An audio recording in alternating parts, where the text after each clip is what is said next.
Sectum. Factory employee may be taken any moment. Atlanta Georgian, Tuesday, April 29th, 1913. A sensational arrest will be made in the Mary Phagan murder mystery within a few hours.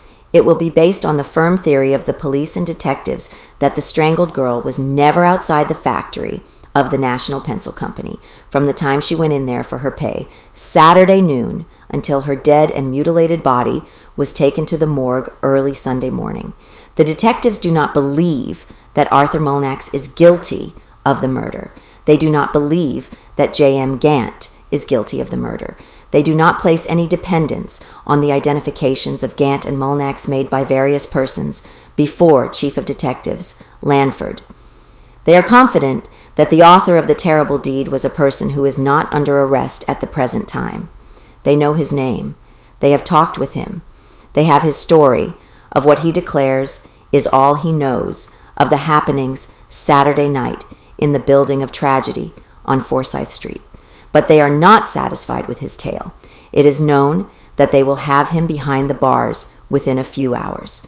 It is known that the signs of weakening on the part of Newt Lee, the Negro night watchman, have had a great deal to do with the pending sensational arrest. The Negro's attitude all along has led to the belief that he was shielding someone. One moment, he has almost admitted that he is protecting a man who has befriended him and helped him, and an instant later, he has suddenly gone back into silence, with the solution of the mystery trembling on his very lips. In the still hours of this morning, unknown to anyone save the authorities, Newt Lee was put through a searching, grilling third degree that left him weeping and nerveless. Before the hangers-on had congregated about the police station, and the horde of informers, witnesses, and merely curious had swept down upon the detective force, Detective John Black quietly made his way to the police station and into the cell of the bowed and almost broken Negro. It was hardly 4 o'clock this morning when Lee was startled to see the detective's form before his cell. Black walked in and sat down. From that time for 2 pitiless hours, the detective plied the Negro with questions. A great fear appeared on the Negro's heart.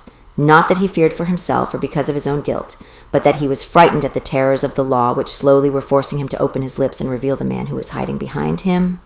Black tried to remove the terrors that oppressed the black man. "We know you did not do the murder," the Negro repeatedly was assured.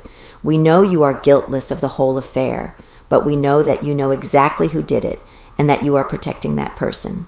Just as Lee was nodding his head in assent, he suddenly would straighten up in an affrighted manner and declare, No, boss, I don't know nothing about it.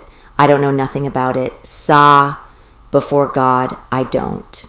Then Black would begin his long line of questioning all over again, and would have the Negro just on the verge of the solution of the whole mystery, when the great fear would sweep over him again, and he would become silent.